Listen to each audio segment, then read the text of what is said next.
Hello friends, कैसे हैं आप सभी लोग। आई होप आप सभी बहुत बढ़िया होंगे। मैं के आर सैनी के आर एजुकेशन ऐप पे आप सभी का स्वागत करता हूं। फ्रेंड्स, आज इस वीडियो में अपन ग्रुप डी से रिलेटेड 3 महत्वपूर्ण बातों पे अपन इस पे चर्चा करेंगे। जिसमें पहला रहेगा अपना ग्रुप डी के अंदर पोस्ट अलॉटमेंट कैसे होगा, किस टाइप से कौन कौन से फैक्टर काम करेंगे आपके ग्रुप डी में पोस्ट अलॉटमेंट में। दूसरी बात अपन इसमें बात करेंगे कि आपका जो है मेडिकल और डीवी होने के बाद में आगे की क्या प्रोसेस है।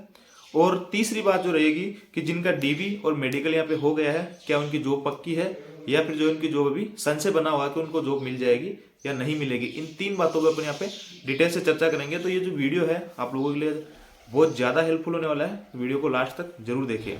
तो चलिए सबसे पहले अपन देखते हैं पोस्ट अलॉटमेंट इसमें ग्रुप डी में कैसे होगा।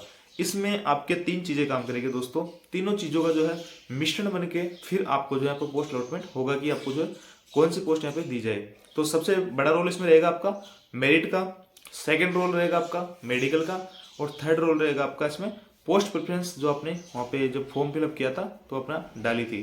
कई लोग ऐसे बोल रहे हैं कि यहाँ पे पोस्ट प्रेफरेंस को ध्यान में नहीं रखते हुए किसको ऐसे भी रेंडमली कोई भी पोस्ट लोड कर रहे हैं। ऐसा नहीं है दोस्तों, आपकी जो पोस्ट प्रेफरेंस आपने डाली है उसका बहुत बड़ा रोल है इसमें। अगर आपने ट्रैकमैन डाल दी फर्स्ट पोस्ट पे, मान लो फर्स्ट प्रेफरेंस में जब आपने फॉर्म फिल किया था, इसके बाद में आपका मेडिकल स्टैंडर्ड कितना ही अच्छा हो और आपके मार्क्स कितने ही अच्छे हो, आपको फिर ट्रैकमैन की जॉब ही मिलेगी।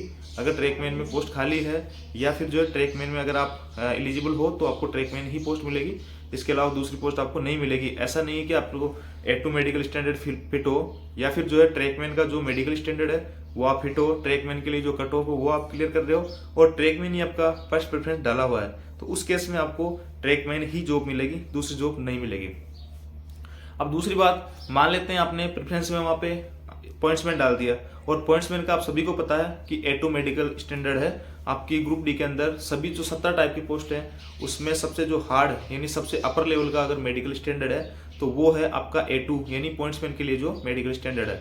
अब मान लेते हैं आपके मार्क्स जो है बहुत अच्छे हैं, आपने जनरल फाइट किया है, आपकी कैटेगरी में आप टॉप पे हो, तो मार्क्स के हिसाब से आपका जो है सिलेक्शन यहाँ पे होना चाहिए।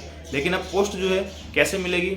अब मान लो आप जो है आपने A2 मेडिकल स्टैंडर्ड यहाँ पे पास ही नहीं किया, suppose that A2 medical standard आप फिट नहीं हो, आपको यहाँ पे B1 या C1 के अंदर अगर आपको फिट किया जाता है, उस केस में फिर आपको पॉइंट्समैन नहीं मिलेगी, चाहे आपके मार्क्स कितने भी अच्छे हो और आपकी पोस्ट प्रेफरेंस भी पॉइंट्समैन हो, फिर भी आपको पॉइंट्समैन नहीं मिलेगा क्योंकि आपको जो है मेडिकल स्टैंडर्ड उसके हिसाब से नहीं है। इसी प्रकार अगर अपन और बात कर लेते हैं कि आपने मान लो पॉइंट्समैन के नीचे और कोई जॉब डाली जिसका मेडिकल स्टैंडर्ड जो है मान लो B1 है, जैसे कि ट्रैकमैन है, सेकंड आपने पोस्ट ट्रैकमैन डाल दी।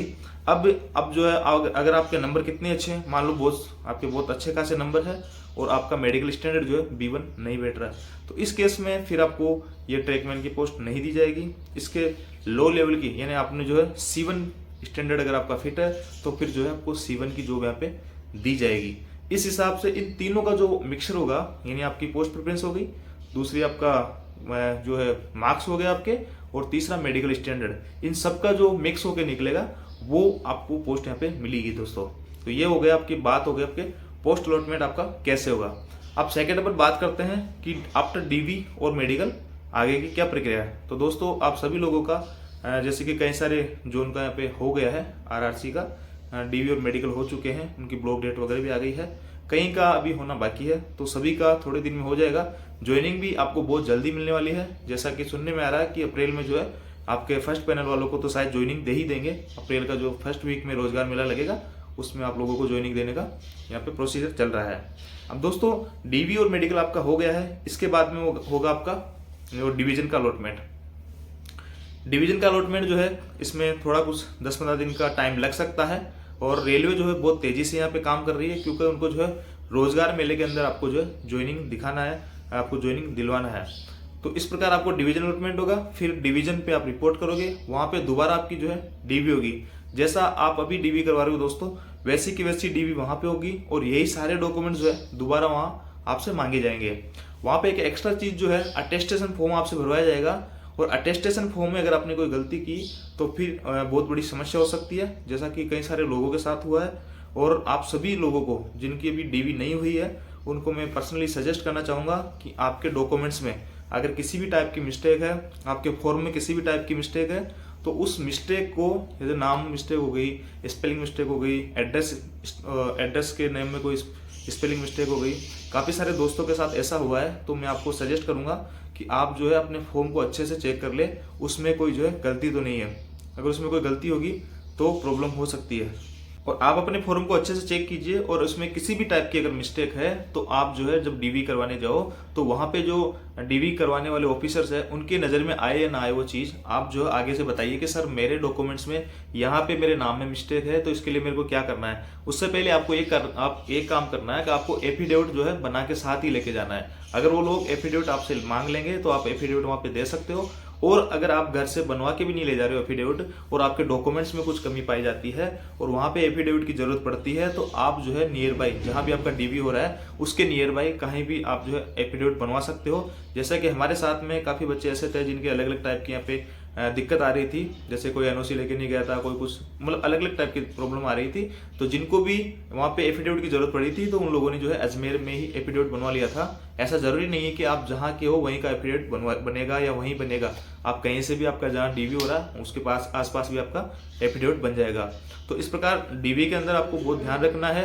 अटेस्टेशन फॉर्म जो है बहुत तरीके से भरना है। बहुत आपको यहाँ पे अगर गलती कर दी तो आगे जो है सुधार के बहुत कम चांसेस हो जाएंगे, आपकी ज्वाइनिंग जो है लेट हो सकती है। तो आप अटेस्टेशन फॉर्म को बड़े ध्यान से भरोगे।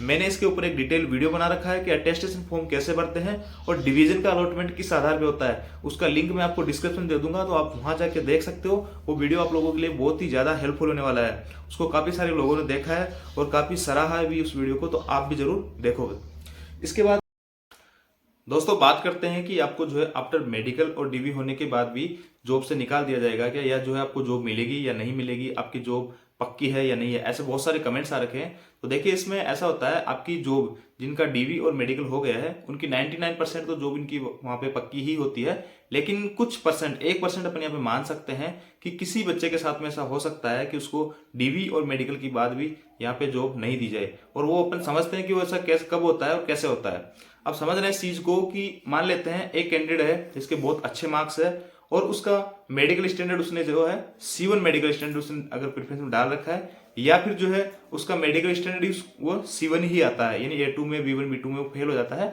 उसका मेडिकल स्टैंडर्ड C1 आता है, या फिर जो है प्रेफरेंस में उसने C1 डाल रखे हैं, मार्क्स उसके बहुत अच्छे हैं, रैंक उसकी बहुत अच्छी है, टॉप किया उसने, जैसे कि मान लो अपनी कैटेगरी में टॉप किया या बहुत अच्छी लीड है उसके पास में।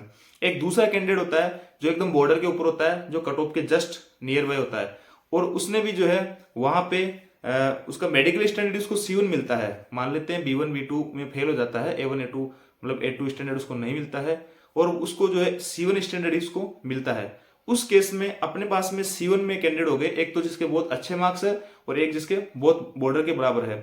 तो इस केस में जिसके अच्छे मार्क्स है उसको वो पोस्ट वहां पे फिर मतलब मिल जाएगी। और आप सभी को पता है 1/1 का यहाँ पे रेशो लिया गया है, और नीचे वाला जो कैंडिडेट है उसको वो जो है बाहर हो जाएगा, क्योंकि मान लेते हैं कि C1 की पोस्टें ही यहाँ पे मान लो 20 है और ऊपर के कैंडिडेट जो बॉटम बॉर्डर के आसपास है उन कैंडिडेट से ऊपर के कैंडिडेट ही यहाँ पे 20 हो चुके हैं ऑलरेडी, और वो C1 की सारी पोस्टें फिलअप हो गई है।